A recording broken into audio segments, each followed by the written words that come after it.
আসসালামু আলাইকুম everyone, welcome back to my channel. কেমন আছেন সবাই? আশা করি আল্লাহর রহমতে সবাই অনেক বেশি ভালো আছেন। আমরাও আলহামদুলিল্লাহ ভালো আছি। চলে এসেছি নতুন আরেকটি ব্লগ নিয়ে। আমার আজকের ব্লগটি আমি শুরু করলাম। তো দেখতেই পারছেন আমরা অনেক দিন ধরে কিন্তু রোদের জন্য ওয়েট করছিলাম। তো ফাইনালি আজ প্রচণ্ডভাবে কিন্তু রোদ উঠেছে। রোদ দেখেই নিশ্চয়ই বুঝতে পারছেন। এই তো কিছুদিন আগে যখন বাজার করানো হয়েছিল, মাসের বাজার, তখনই আর কি এখানে 2 কেজি শুকনো মরিচ আনা হয়েছিল। তো আমি আমার আম্মুকে অনেক আগে থেকেই বলছিলাম শুকনো মরিচ এনে তারপর নিজের হাতে ধুয়ে টুয়ে পরিষ্কার করে শুকিয়ে যদি মশলা করা হয়, গুঁড়ো করা হয়, তখন খেতেও হয়তো বা ভালো লাগবে। তখন জিনিসটা একটু স্বাস্থ্যকর হবে আমাদের জন্য। আর এইভাবে দেখা যায় সবসময় আমার আম্মুই নিজের হাতে মশলা করতেন, নিজের হাতে ধুয়ে শুকিয়ে আর কি এরপর গুঁড়ো করে রেখে দিতেন। তো লম্বা সময় জুড়ে কিন্তু সেই মশলাগুলো দিয়ে চলে যেত। তো এখন আর করা হয় না। তো দেখা যায় মজা খেতে গেলে একটু কষ্ট তো করতেই হবে, তাই না? তো এখানে দেখতে পাচ্ছেন মরিচগুলো আনার পর অনেকদিন ধরেই গড়ে রয়েছিল। তো আজ ফাইনালি রোদ উঠেছে। এখন ধুয়ে টুয়ে পরিষ্কার করার পর একটা চড়ানো ডালার মধ্যে দেয়া হয়েছে। তো আমি আমার আম্মুকে বলছিলাম কিছু একটা বিছিয়ে যদি ছড়িয়ে দেওয়া হতো, খুব তাড়াতাড়ি শুকিয়ে যেত। আর এখানে এই তো ডালার মধ্যে দেখা যায় বেশি হয়ে গিয়েছে, কখন শুকাবে আর পানি থাকতে থাকতে হয়তো বা ভিজে যাবে। তো পরে আবার একটা মাদুরে বিছিয়ে উঠানের মধ্যে ছড়িয়ে দেওয়া হয়েছে। আর আজকে সারাদিনে দেখা যায় শুকিয়ে গিয়েছিল। এরপর মেশিনে গুঁড়া করা হবে। আর এগুলো দেখা যায় গুঁড়া করার পর কয়দিন যায় আমাদের পরে বুঝতে পারবো। আর নেক্সট টাইম হচ্ছে একটু বেশি পরিমাণে এভাবে মরিচের গুঁড়া করে রাখা হবে। তো আমার আম্মু বলছেন পরবর্তীতে আস্ত ধনিয়া কিনে আনবো, এরপর আস্ত ধনিয়ার গুঁড়া করে নিব এইভাবে কীভাবে। আর দেখা যায় বাজার থেকে কিনে আনলে একসাথে হাজার হাজার কেজি মরিচ, হলুদ, ধনিয়া মেশিনে গুঁড়া করে, কিন্তু সেটা কিভাবে করে আমরা জানি না। তবে আমরা হচ্ছে খুবই সুন্দর করে নিজের হাতে করব, যেহেতু খেতেও কিন্তু সুন্দর হবে আর তরকারির কালারও সুন্দর থাকবে। এইদিকে আমি বিরিয়ানি রান্না করব। দেখতেই পারছেন এখানে চিকেন নিয়ে নিয়েছি। আর চিকেন দিয়ে বিরিয়ানি রান্না করা আমার কাছে একদমই সহজ। চিকেন সিদ্ধ হতে খুব বেশি একটা সময় লাগে না। তো আমি দেখতে পাচ্ছেন এখানে আদা, রসুন, পেঁয়াজ নয়, পেঁয়াজের বেরেস্তা দিয়েছি। এরপর মরিচের গুঁড়ো, হলুদের গুঁড়ো, হালকা ধনিয়া দিয়েছি, জিরা দিয়েছি, তারপর বিরিয়ানির মশলা দিয়েছি, লবণ স্বাদ অনুযায়ী, এনে টক দই দিয়েছি। সব কিছু দিয়ে মাখিয়ে চাখিয়ে বেরেস্তার তেল দিয়েছি আমি এখানে ভেজে। তো বসিয়ে দিলাম, দেখতেই পাচ্ছেন। আর কিছু আস্ত নয়, এ তো একটু বড় বড় সাইজের আলু দিয়েছি কেটে। এদিক থেকে চলে গিয়েছিলাম আমি চালগুলোকে খুব সুন্দর করে ধুয়ে নিচ্ছিলাম। তো কিছুক্ষণ কষানোর পর আমি দিয়ে দিচ্ছি এখানে টমেটো সস। আর এই তো চিকেন থেকে যে পানি বের হয়েছে, এই পানি দিয়ে কিন্তু ভালোভাবে রান্নাটা কমপ্লিট করতে হবে। আশা করি আমার আজকের ভিডিওটি আপনাদের কাছে ভালো লাগবে। যদি ভালো লেগে যায় তাহলে প্লিজ একটা লাইক দিয়ে দিবেন। যারা চ্যানেলে নতুন আছেন, এখনও চ্যানেলটিকে সাবস্ক্রাইব করেনি, প্লিজ করবেন। যারা অলরেডি সাবস্ক্রাইব করে নিয়েছেন তাদেরকে জানাই অসংখ্য ধন্যবাদ। তারপর আমি এই তো রান্না করা মাংস তুলে নিয়েছি আর নিচে হচ্ছে কিছু রেখে দিয়েছিলাম। এরপর আমি অন্য একটা পাত্রে অন্য একটা হাঁড়িতে হচ্ছে ভাত রান্না করে নিয়েছি। তো চালগুলো কিন্তু ভালোভাবে এখন হয়নি, তো এখানে দমে বসিয়ে রাখলে হয়ে যাবে। আর এই তো এভাবে একটু সাজিয়ে দিচ্ছিলাম। তবে সাজানোর মতো আর কোনো কিছুই ছিল না, শুধু এই তো চিকেন দিয়ে কিন্তু আমি সাজিয়ে দিচ্ছি। আর কী দিব আমি ভুলে গিয়েছিলাম, কারণ রেসিপি ফলো করিনি। আমি একবার রান্না করলে পরের বার দেখা যায় ওই আইডিয়াতে রান্না করে নিই, একবার যদি কোনো একটা রেসিপি ফলো করি। আর এই তো বেশি কিছু দেওয়া লাগে না। এইভাবে যদি বিরিয়ানি আপনারাও রান্না করে খান, অনেক বেশি মজা লাগবে। এই বিরিয়ানি চাইলে আপনারাও ফলো করতে পারেন। আর এই তো এখন সব শেষে দিয়ে দিয়েছিলাম কাঁচামরিচ, বেশি করে ঘি। এখন আমি ঢাকনা দিয়ে ডেকে রেখে দিয়েছি। তো দেখতেই পাচ্ছেন 15 মিনিট দমে রাখার পর আমি ঢাকনাটা তুলে একটু উলটপালট করে দিচ্ছিলাম।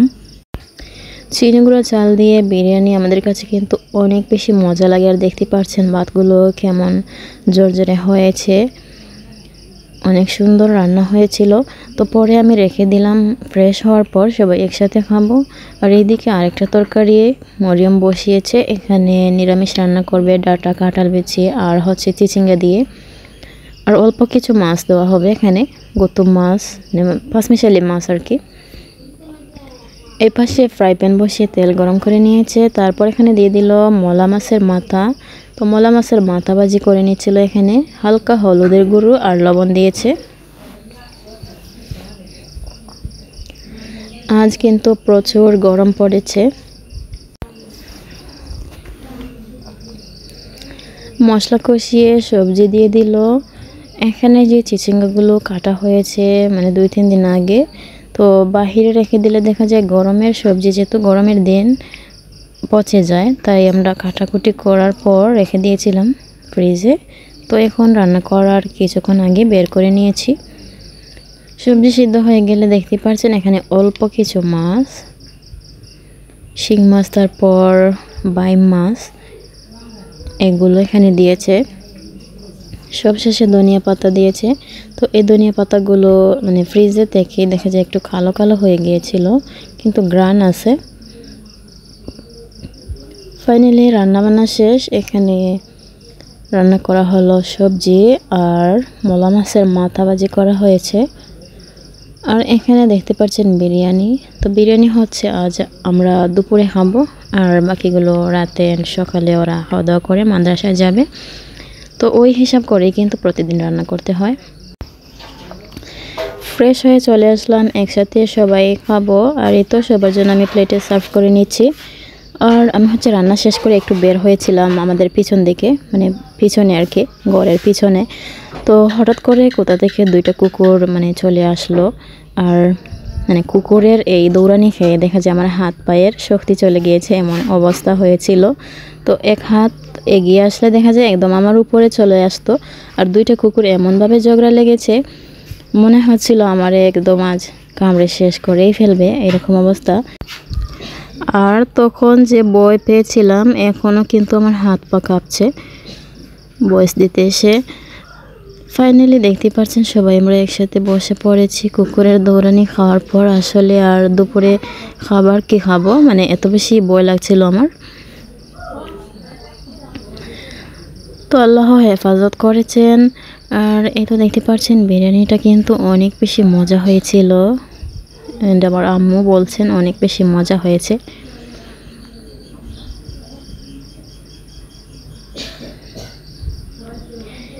সাথে আমরা শসা কেটে নিয়েছি।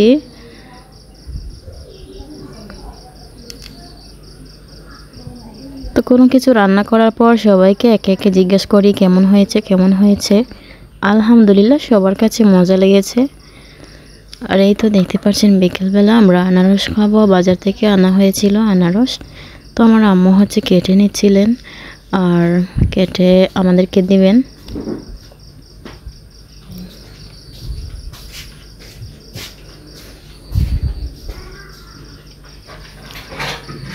আর গরমের সময় কিন্তু আনারস মাখা খুবই মজা লাগে, তবে ওদের জন্য আর মাখা করে খাওয়া যায় না, ওরা এমনিতে খেতে পছন্দ করে।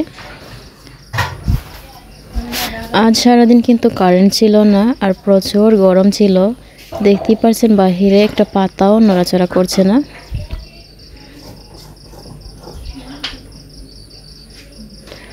তো আকাশের অবস্থা ছিল এমন, মনে হচ্ছে যে আজ বৃষ্টি নাও হতে পারে, জানি না।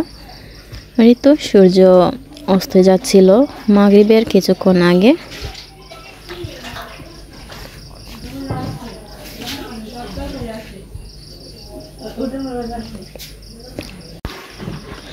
আমাদের বাড়ির পিছন দিকে প্রচুর পানি দেখা যায়, তবে কচুরি পানার মানে কারণে আর কি খুব বেশি একটা ভিডিও করা হয় না। দেখতেই পাচ্ছেন কি অবস্থা, একদম মনে হচ্ছে জঙ্গল হয়ে আছে। আর সামনের দিকে পানি কিন্তু কমে গিয়েছে।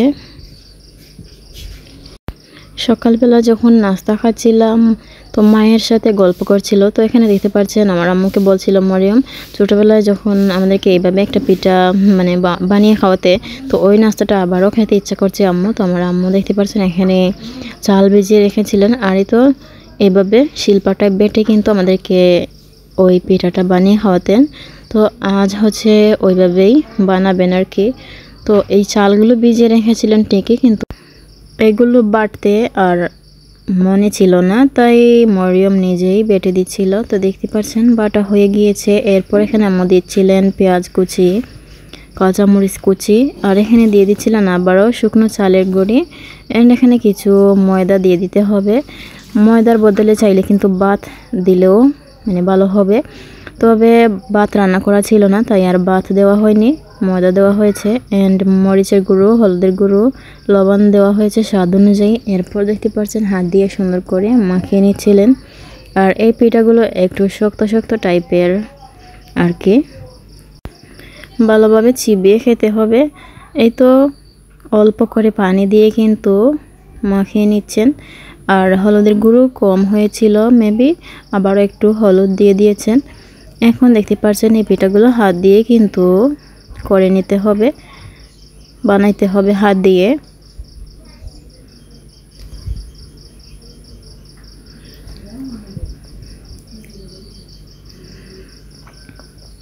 দেখতে পাচ্ছেন হাত দিয়ে কিন্তু একটা একটা করে পিঠা বানিয়ে নিচ্ছিলেন।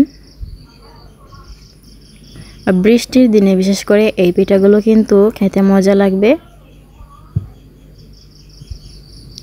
পিঠা বানানো হয়ে গেলে কড়াই বসিয়ে নিয়েছেন, তারপরেই তো তেল গরম করে একটা একটা করে পিঠাগুলো তেলের মধ্যে ছেড়ে দিচ্ছেন। তো তেল পুরোপুরি গরম হয়নি, তার আগেই কিন্তু এখানে দেওয়া হয়ে গিয়েছে। তো যাই হোক আস্তে আস্তে গরম হয়ে যাবে।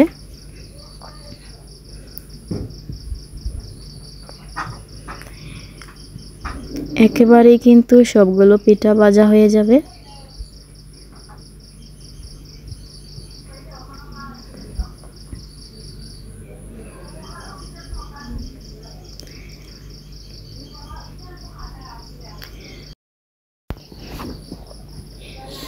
উল্টে পাল্টে সবগুলো পিঠা কিন্তু সুন্দর করে মিডিয়াম আঁচে ভেজে নিতে হবে। আর পিঠাগুলো বাজতে বাজতে দেখা যায় জাহিদ মজিদ ওরাও কিন্তু চলে এসেছিল। তো ওরাও এসে আমাদের সাথে খাওয়া দাওয়া শুরু করে দিয়েছে।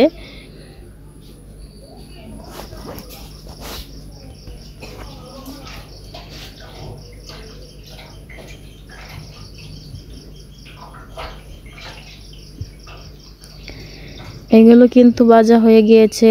এখন একটা টিস্যুর উপরে নামিয়ে রেখে দিবেন। বানাইতে খুব বেশি একটা সময় লাগে না, আর খেতেও কিন্তু মজা লাগে। দেখতে পাচ্ছেন দেখতে যেমন সুন্দর, খেতেও কিন্তু আলহামদুলিল্লাহ।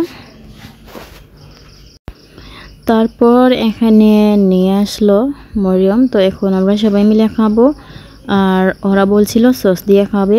তো আমি বলছি এমনিতেই খেতে, কারণ এই আসল স্বাদ পেতে গেলে দেখেছি এমনিতেই খেতে হবে। আর এই তো কালারটা যেমন সুন্দর হয়েছে আলহামদুলিল্লাহ, খুবই টেস্টি লাগছিল মায়ের হাতের পিঠা। এই ছিল আমার আজকের ভিডিও। আশা করি আপনাদের কাছে ভালো লেগেছে। কেমন লাগলো কমেন্ট করে জানাবেন। সবাই অনেক বেশি ভালো থাকবেন। আল্লাহ হাফেজ, আসসালামু আলাইকুম।